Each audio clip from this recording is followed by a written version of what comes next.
Hey guys, how's it going? Got another knife video for you. This is going to be a video on a knife that I particularly have been enjoying of late. It is a great knife, you know, just everything about it. It's just so well made, so well designed that it's just, you know, a pleasure to own and a pleasure to use and just carry every day. This is the Grimsmo Norseman. Made by the Grimsmo brothers, Canadian duo that, you know, makes some really high-end, high-quality. I'd say, I don't know if you call it a custom or a mid-tech. I mean, I guess it's custom in that they essentially manufacture everything, I believe. You know, they mill everything. They even make their own caged ball bearing, which is, you know, really nice. Just nice to know that, you know, there's so many just little intricacies and the details and the little parts that make up the knife all have some sort of custom input by the Grimsmo brothers. So, as you can see, this is one with a bronzed anodized titanium handle, and I know my lighting sucks, but the blade is a really nice acid washed stone wash. This is just, I love this finish because it means that I can use it and not be afraid of, you know, marking up a satined high polish blade. You know, it's just it's ready to use right out of the box. And I like also that it's kind of a lighter acid wash. It's not a dark acid wash like I have with the Jake Holback Warhorse. You can see just how much darker the Warhorse blade is. So it's nice to have something a little bit different. One of the coolest things about this knife, well, not cool, but one of the things I enjoy the most of, other than the incredible flipping action that you just saw there, is the profile of the knife. It is such a thin profiled knife, and it's kind of refreshing after, you know, essentially owning only, you know, overbuilt beefy blades. It's nice to actually have one that can slip into your pants and actually be really comfortable just because of how thin the profile is. Now, I don't have the specs on this or anything, but I'll just compare it real quick to ZT560. You can just see, I'll match up the scale.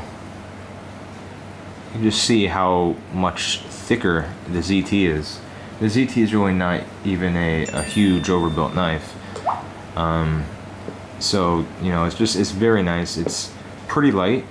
I mean, it's got some heft to it because it's, you know, full titanium, but you know, it's a nice size. It's just an incredible package. I love the blade shape, kind of like a harpoon type spine here, with kind of a recurved hollow ground center or main grind, and then I believe this is a flat grind on the front, except it's not typically ground in the typical fashion.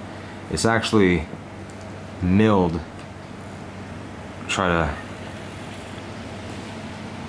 let you see that. You can see all those little lines, and that's actually where a mill has gone and taken out blade material line by line until you get down to the rough edge, which was then sharpened incredibly well. This thing is stupid sharp, and, you know, it's just an excellent finish on that edge. And I kind of like that there's some, you know, a good amount of belly to this edge up front.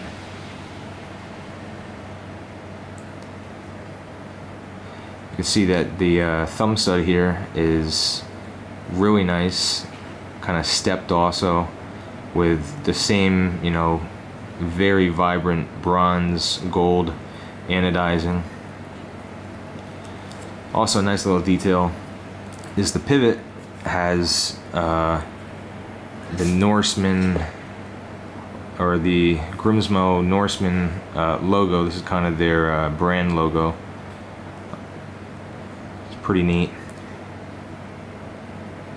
And it's also on the reverse side on the clip. And then you can kind of see through the lock bar space there.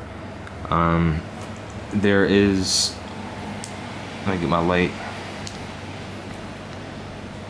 There is, I don't know if you can see that, but right in this area, on the inside of the other side of the scale, there's a big logo just like that, but you know, kind of about this size.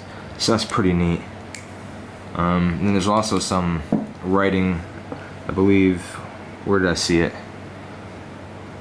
I think it's also on the inside of the scales. I think it just says Norseman or something like that, but just nice little details like that, you know, even though you're not going to see what's on the inside of the scale, just knowing that it's there kind of for some reason adds a little bit to the overall package. The pocket clip is awesome. Really love the design of the pocket clip and how they did this. You can see there's no screws on the outside here, so it's screwed in from the bottom side of the scale. Really low profile pocket clip. Nice retention, and it actually, for being such low profile, it goes into the pocket exceptionally well. And you know, when you're gripping the knife, it doesn't, you know, get in the way of your grip at all. It doesn't add any uncomfortable bulk, because you can see it's just totally flat. Doesn't have any, you know, shape to it. Really nice pocket clip. See, it's a standoff construction. You got two pillar standoffs there. Also bronze anodized. The blade has some really nice, extremely effective jimping. Really well cut. Sharp. Just how I like it. And it's also ramped, so that just, you know, makes it all the better. There's also some jimping on the flipper, which makes it nice and easy to get traction on it. And it's designed very nicely, you know, it's just big enough to put a good portion of your index finger on it, and when you do, it just comes right out. It's definitely probably one of the smoothest flippers that I've ever owned. You know, the cage ball bearings that John makes for these things, it's just incredible. You know, they work exceptionally well, and the reason behind him having to actually make his own was because all the factory ones that, you know, you could purchase that are commonly used, essentially they were too wide. And because he likes his knives to have a nice thin profile, he couldn't really sandwich them in there and still maintain that profile. So he, you know, kind of manufactured his own that are using small enough balls and small enough caged washer that it actually maintains the same type of profile that he would have, you know, without it. The presentation side of the scale obviously has the, I'm sure you've, you know, seen the typical honeycomb pattern that is on most of the Norsemans. I believe there are some out there that do not have it, especially the ones that he's been doing of late, where he puts inlays onto the scale, and those ones have just a flat, untextured tie with the inlay actually put in there, or rather it might be an overlay. Not sure if it's totally embedded. Knife is very comfortable in the hand.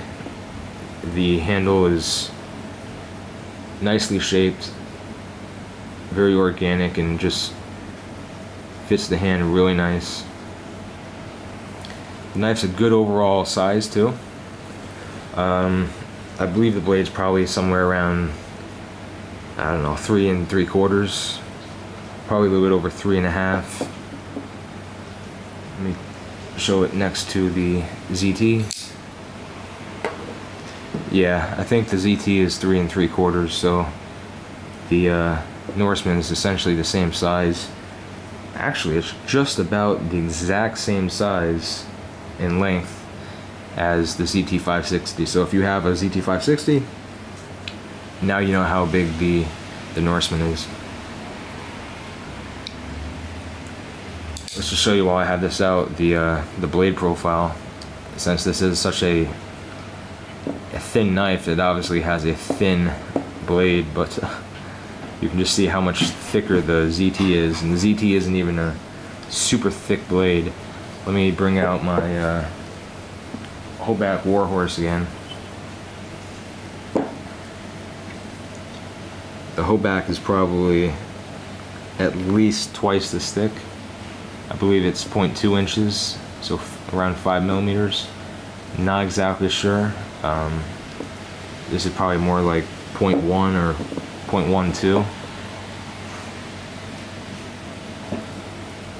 You know, but this isn't going to be, you're not going to use this as a hard use, crazy, you know, knife. It's just a perfect EDC knife in my opinion, just because of the size, the weight, the profile, how well it carries. It's just a nice all-around EDC knife. You know, it's kind of a dressy knife. I also like that. And, you know, it's really a high value knife in my opinion. For what you pay for it, you know, I'm not exactly sure what he's getting for ones that are coming straight from him. But you know, on the forums you can find these for around 500 bucks. I think he gets around 550 or $6.